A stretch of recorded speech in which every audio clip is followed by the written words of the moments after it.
بسم اللہ الرحمن الرحیم وبہ نستعین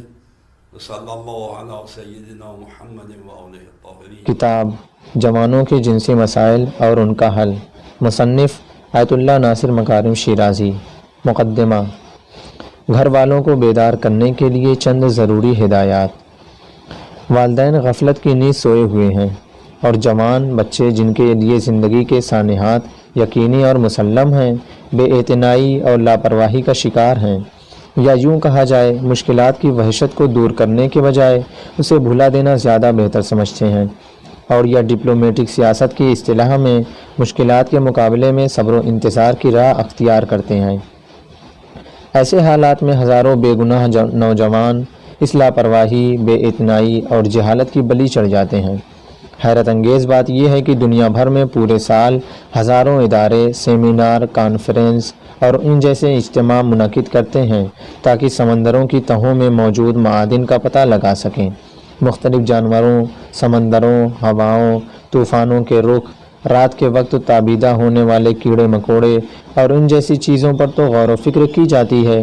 اور دنیا بھر کے دانشور حضرات جمع ہو کر اس طرح کے موضوعات پر تو بحث و مباحثہ کرتے ہیں، لیکن جس موضوع پر گفتگو ہونی چاہیے وہ بہت ہی کم اور معمولی ہے، جبکہ جوانوں سے متعلق مسائل پر بحثیں جو کہ اس وقت بہت مبتلا بے اور غیر معمولی اہمیت کی حامل ہیں اور دنیا والوں کے لیے قیمتی ذخیرے کی حیثیت رکھتی ہیں، زیر بحث نہیں لائی جاتی۔ اس کا راہ حل کیا ہو سکتا ہے؟ ہماری آج کی دنیا پر عقل و منطق کا حکم کار فرما نہیں ہوتا ہے، حقیقت اور اساس کو شمار میں نہیں لایا جاتا۔ شاید سانحات کے راستوں اور مشکلات کو سرے سے ذاتی، جذباتی، دل بہلاؤ اور محض ایک سطحی ظاہری اور معاشرتی اسباب قرار دیا جاتا ہے، ورنہ اس اہم بحث کو اس درجہ نظر انداز نہ کیا جاتا، اور صاحبان علم کی لاپرواہی والدین کے اہم ذمہ داری کے آڑے نہیں آتی۔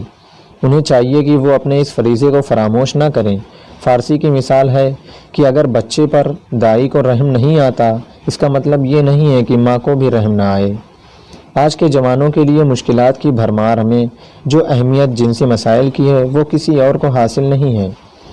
اور نہایت ہی افسوس کے ساتھ اس بات کا اعتراف کرنا پڑتا ہے کہ زندگی کی اس تیز رفتاری، علم اور خصوصی دورات کی تحصیل میں وقت کی طوالت، خاندانوں کی ترقی، جوان لڑکے لڑکیوں کے قدم کی لغزشیں، ایسے حالات میں یہ مسائل مزید پیچیدہ اور سخت ہو گئے ہیں۔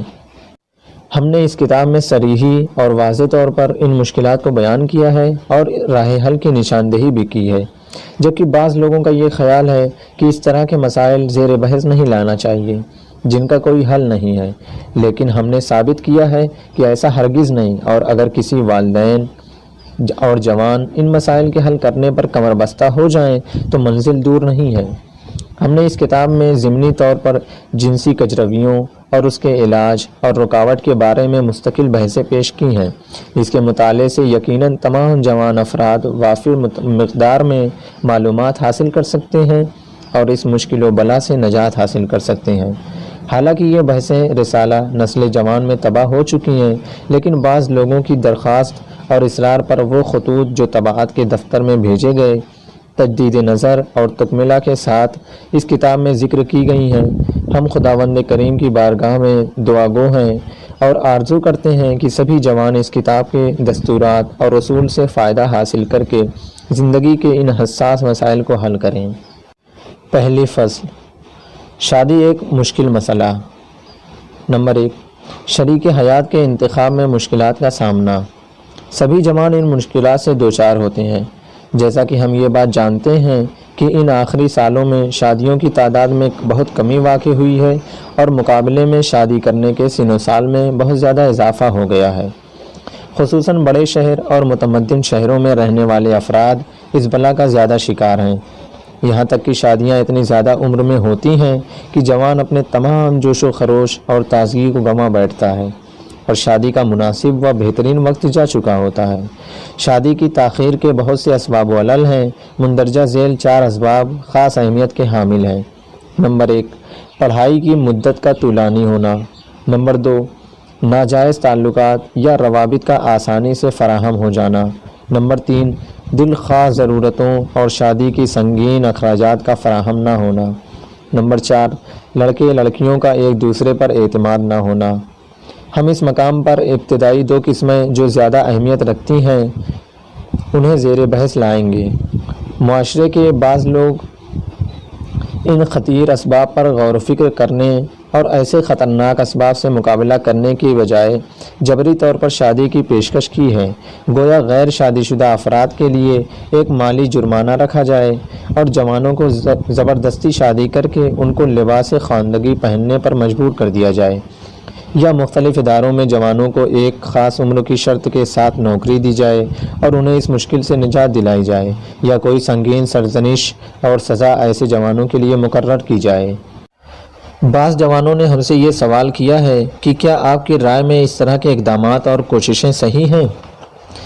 ہماری رائے کے مطابق زبردستی شادی سے مراد اگر جوانوں کو اداروں میں ملازمت نہ دینے وغیرہ کے ذریعہ مجبور کیا جائے تو شاید یہ عمل وقتی طور پر تو کسی حد تک اثر انداز، لیکن یہ طریقہ اس مسئلے کا بنیادی راہ حل نہیں ہو سکتا کہ شادی میں کمی جو ایک خطرناک مصیبت معاشرے کو لاحق ہو رہی ہے اس کا خاتمہ کر سکے، بلکہ بہت ممکن ہے غیر مطلوب عکس العمل کا سامنا کرنا پڑ جائے۔ اصل میں شادی اور اجبار یہ 2 کلمہ ایک دوسرے کے لیے متضاد ہیں اور یہ دونوں ایک جگہ جمع نہیں ہو سکتے۔ ازدواج اجباری کی مثال زبردستی والی دوستی اور محبت کی ہے جو ناممکن ہے۔ ازدواج کے حقیقی معنی جسم و روح کا ایک ایسا رابطہ ہے جو ایک مشترک زندگی کو سعادت و سکون کے ساتھ ایک اٹوٹ بندھن میں باندھتا ہے۔ اسی لیے ضروری ہے کہ ازدواج ایسے حالات میں ہو کہ جہاں کاملاً آزادی کا ماحول اور کسی قسم کی زور زبردستی نہ پائی جاتی ہو۔ یہی وجہ ہے کہ اسلام نے ہر اس شادی یا نکاح کو مردود و باطل قرار دیا ہے جو طرفین کی رضایت کے بغیر وجود میں آئے۔ شادی فوجی ملازمت کی طرح نہیں ہے کہ مثلا کسی کو قانون کے حکم سے فوجی کیمپ میں لے جا کر اسے خاص کنٹرول کے ساتھ نظامی فنون سیکھنے کی ترغیب دلائی جائے۔ تعجب کا مقام یہ ہے کہ اہل فن حضرات موجودہ مشکلات کی اساس و بنیاد کی معرفت کے بغیر کوشش کرتے ہیں کہ ان تمام مشکلات کو جو معاشرتی برائیوں کا نتیجہ ہے دور کریں۔ میری نظر میں ان بحثوں کے بجائے اگرچہ قابل عمل بھی ہوں، ہمیں چاہیے کہ ان فروع کی جڑوں تک پہنچیں اور انہیں اس طرح جلا دیا جائے کہ ایسی غیر منطقی و غیر طبیعی مشکلات معاشرے میں کبھی نہ جنم لیں۔ اس لیے ضروری ہے کہ ان چاروں مسائل پر گفتگو کی جائے جو ہمارے معاشرے میں یقیناً اور مطلقاً ازدواج کی کمی کے سبب بنتے ہیں۔ جوانوں کی شادی میں پہلی اور بڑی مشکل پڑھائی کی مدت کا طویل ہونا ہے۔ اگرچہ یہ بات محتاج بیان نہیں ہے کہ ہر آدمی فقط تحصیل علم ہی کی وجہ سے شادی شدہ زندگی سے فرار کرتا ہے، بلکہ بہت سے جوان ایسے بھی ہیں کہ جو تحصیل علم سے فارغ ہو چکے ہیں پھر بھی غیر شادی شدہ ہیں، یا پڑھائی چھوڑے ہوئے زمانہ گزر گیا مگر شادی نہیں کی ہے۔ لیکن اس بات کا بھی انکار نہیں کیا جا سکتا کہ پڑھائی کی طویل مدت بھی بہت سے جوانوں کے لیے شادی میں رکاوٹ بنی ہوئی ہے۔ پڑھائی کی مدت ہر فن میں تقریباً 18 سال یا کچھ کم ہوتی ہے، لہٰذا اس دور میں ایک جوان کو پڑھائی سے آزاد ہونے کے لیے تقریباً 25 سال کی عمر درکار ہے۔ فارسی کا محاورہ ہے جوانی مفید جستجو و تلاش کا نام ہے۔ اس وقت اگر ہم لفظ جوانی کا صحیح اور واقعی معنی اس کے لیے استعمال کریں تو صحیح نہ ہوگا، گویا وہ جوانی کا بہترین حصہ چھوڑ چکا ہے اور اب جو اس کے پاس عمر کا حصہ بچا ہے اس کی حیثیت ایسی ہے جیسے ایک صفحے میں حاشیے کی حیثیت ہوتی ہے، اور ابھی آگے چل کر اس طالب علم کو اگر پڑھائی کی تکمیل کے لیے تخصص کرنا ہے تو اس کی عمر تقریباً 35 سال ہو جائے گی۔ اب سوال یہ پیدا ہوتا ہے کہ کیا شادی کو پڑھائی کے مکمل ہونے تک موقوف کیا جائے، خواہ پڑھائی کی تکمیل میں کتنا ہی وقت کیوں نہ لگ جائے، یا اس رابطے کی جب تک پڑھائی مکمل نہ ہو شادی نہ کرنی چاہیے کو ختم کر دیا جائے اور جوانوں کو اس ناقابل برداشت شرط سے آزاد کر دیا جائے اور شادی کر دی جائے، جیسا کہ بعض دانشوروں کا کہنا ہے۔ دوسری جہت سے اگر آپ غور کریں تو معلوم ہوگا کہ ہر جوان طالب علم کے اخراجات ہوتے ہیں، وہ صرف خرچ کرنا جانتا ہے اور اخراجات کی اسے ضرورت بھی ہوتی ہے، جبکہ ابھی وہ کمانے کی حالت میں نہیں ہے اور نہ ہی اس کی کوئی آمدنی کا ذریعہ ہوتا ہے۔ بھلا ایسے عالم میں وہ شادی کیسے کر سکتا ہے اور اس سنگین کمر شکن بار کو کیسے اٹھا سکتا ہے؟ میری نظر میں اگر ہم ایک لمحے کے لیے آزادانہ تفکر کریں تو اس مسئلے کا حل اس قدر مشکل نہیں ہے، اس پر روشنی ڈالی جا سکتی، اور اس کا حل یہ ہے کہ جوانوں کو چاہیے کہ پڑھائی کے دوران جب ایک مناسب عمر کو پہنچ جائیں تو ایسے اپنے والدین، دوستوں اور ہمدرد و افراد کے مشورے کے ساتھ اپنے لیے شریک حیات منتخب کریں اور ابتدا میں ایک جائز رشتہ قائم کر لیں، عقد نکاح اور مذہبی و قانونی مراسم کے ساتھ، کہ جس کے لیے بہت زیادہ تشریفات اور انتظامات کی ضرورت نہ ہو اور غیر معمولی اخراجات نہ کرنے پڑیں، تاکہ لڑکا اور لڑکی یہ بات جان لیں کہ ان کا ایک دوسرے کے سے جائز رشتہ ہے اور وہ آئندہ ایک دوسرے کے شریک حیات ہونے والے ہیں، اور امکانات کے فراہم ہوتے ہی پہلی فرصت میں شادی و رخصتی کے بقیہ مراسم سادگی اور عزت و احترام کے ساتھ مکمل کر لیے جائیں۔ اس طریقہ کار کا پہلا فائدہ یہ ہوگا کہ جوانوں کو روحانی سکون و اطمینان حاصل ہو جائے گا۔ اس کے نتیجے میں ان کی زندگی میں ایک خاص روشنی پیدا ہو جائے گی، اور ساتھ ہی ساتھ یہ عمل ان کی وحشتناک شیطانی وسوسوں سے جو ایک غیر شادی شدہ جوان کو آئندہ کی زندگی کے حوالے سے نقصان پہنچاتے ہیں، نجات دہندہ ثابت ہوگا۔ اور یہ طریقہ جوانوں کو بہت سی اخلاقی کجرویوں سے محفوظ رکھ سکتا ہے، اور شادی کے امکانات فراہم ہونے کے بعد جو وقت ہم سفر کی تلاش میں صرف ہوتا ہے اس کی بچت کرتا ہے۔ نجات اور آزادگی کے ساتھ ان کی زندگی کو ایک فطری مسیر پر گامزن ہونے میں مددگار ثابت ہوگا۔ اس طرح کا عمل اکثر جوانوں کے لیے ممکن ہے اگر جوانوں کے ساتھ ان کے والدین فکر و تأمل سے کام لیں اور خود جوان بھی فکر سلیم کے ساتھ عمل کریں۔ اگر یہ طریقہ معاشرے اور مجتمع میں صحیح طریقے سے عملی دنیا میں قدم رکھ لے تو دیگر بہت سے مسائل جو جوانوں سے تعلق رکھتے ہیں خود بخود آسان ہو جائیں گے۔ مختصر یہ کہ اس شرعی طریقے عقد نکاح اور لڑکی لڑکے کے اس جائز رشتے کی برقراری سے نوجوانوں کو اپنی کچھ جنسی ضرورتوں کے پورا کرنے کا بھی موقع مل جاتا ہے، اس لیے کہ یہ نامزد کا زمانہ ایک ایسا زمانہ ہے کہ جو شادی شدہ زندگی کے بہت سی خصوصیات کو اپنے دامن میں لیے ہوئے ہے اور کسی حد تک جوانوں کی جنسی ضرورتوں کا بھی جبران کرتا ہے۔ اس بات کی شرح محتاج بیان نہیں ہے، اور اس طریقے سے جوانوں کو جنسی کجرویوں اور فحاشیت کی گندگی سے بچایا جا سکتا ہے، جبکہ اس عمل سے لڑکے اور لڑکی کے اہل خانہ زیادہ اضافی اخراجات سے بھی بچے رہتے ہیں، بچے پیدا ہونے اور اس کے سبب اثر انداز ہونے والی مشکلات سے بھی محفوظ رہ سکتے ہیں۔ دوسرا راستہ جوانوں کی پڑھائی کے ایام میں وہی راستہ ہے کہ شادی کے اقدامات رخصتی سمیت مکمل ہو جائیں، لیکن خاص روش کو اختیار کیا جائے جو آج کے دور میں بہت عام ہے، اور بہت سے طریقے اس میں شرعی اعتبار سے جائز بھی ہیں۔ وہ یہ کہ نطفے کے انعکاس سے پرہیز کیا جائے، اگرچہ شادی کا ہدف اور ثمر بچہ ہی ہوتا ہے، کیونکہ ان ایام میں اس طرح کے اخراجات ایک جوان طالب علم برداشت نہیں کر سکتا، جو کہ اس کی پڑھائی کی تکمیل میں مشکل ایجاد کرتے ہیں۔ لیکن یہ تمام بحث اس صورت میں نفع بخش ہوگی کہ جب شادی کی رسم و رسومات بیہودہ، احمقانہ اور کمر توڑ دینے والے اخراجات سے خالی اور سادگی سے انجام دی جائیں۔ در حقیقت اگر والدین اور خود جوان سعادت مندی و خوشبختی کے طلبگار ہیں تو ان کے لیے یہ بہترین راستہ ہے۔